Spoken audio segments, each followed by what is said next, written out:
Hello mga katinderela, samahan niyo naman nga ako ulit ngayon magluto ng adobong baboy kasi nag-crave ang tinderela niyo sa ganitong luto kasi medyo hindi na rin naman kami nakakapag ulam na to. Bali naisipan ko nga to kung ba dapat kaso parehas naman din sila ng procedure sa pagluluto. Naalala ko nga dati ito yung palaging isa sa mga luto tuwing piyesta sa amin sa probinsya kasi bukod sa matagal din siyang masira, matagal din siyang maiulam mo kasi nga matagal siyang masira. Kaya pag ininit mo siya ng iniinit, lalo siyang sumasarap. Bali, bili nga pala ako dyan. Hindi ko na pinahiwa sa palengke kasi nga sabi ko ako na lang maghihiwa para tansyado ko yung laki. Kaya lang, yun ang pagkakamali ko kasi medyo nahihirapan nga ako sa paghihiwa dahil medyo may mga buto-buto pa siya dahil yung pinabili ko is liyempo siya. So, ayun nga.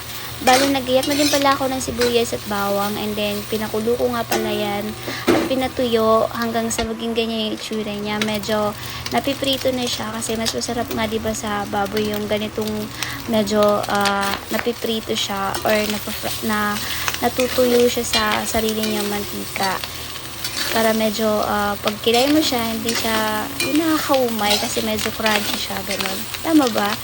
Kasi yun nga, medyo matagal nga natin yan pinalabas yung sarili niya mantika kasi mas masarap yung medyo fried na fried talaga. Paulit-ulit ako, no? And then after nga nyan, ginisa ko na siya sa bawang at sibuyas. Medyo matagal ko rin yan ginisa and then lalagyan ko nga pala yan ng paminta para naman pampadagdag sa lasa ng ating baboy. Hindi nga pala ako naglagay dyan ng soft drinks or kahit na anong soda kasi mas gusto ko nga yung natural lang na mga nilalagay ng katulad dati, yung mga original na recipe noon kasi si Papa laging ganyan ang luto noon nung naaalala ko yung nabubuhay pa siya.